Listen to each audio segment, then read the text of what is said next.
Sugatan ang 2 pulis mula sa 1203rd Maneuver Company ng Regional Mobile Force Battalion 12, habang patay ang 2 individual sa naganap na engkwentro sa paghain ng search warrant sa Barangay Bulacanon, Makilala, Cotabato, nito lamang madaling araw ng Huwebes, Agosto 14, 2025. Kinilala ni Police Lieutenant Colonel Rolly C. Oranza, Chief of Police ng Makilala Municipal Police Station, ang mga sugatang pulis na sina Police Corporal Jason A. Hongko at Patrolman Christian A. Nera, pawang mga membro ng 1203rd Maneuver Company. Samantala, kinilala ang 2 nasawi sa engkwentro na sina alias To at alias Ped, kapwa security personnel ng target ng operasyon, na kinilala na si alias Ramon, isang negosyante.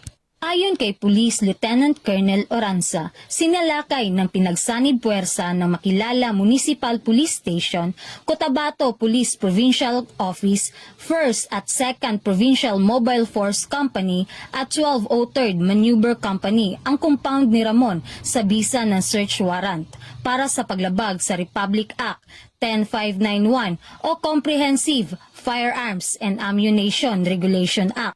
Na-recover sa pinangyarihan ng insidente ang iba't ibang matataas na kalibre ng armas, bala at pampasabog.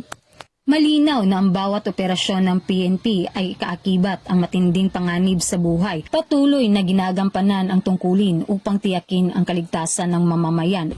Mula dito sa Police Regional Office 12, ako po ang inyong PNN Correspondent, Patrolwoman Brailyn Jean Cabunilas, alagad ng batas, tagataguyod ng Balitang Pulis.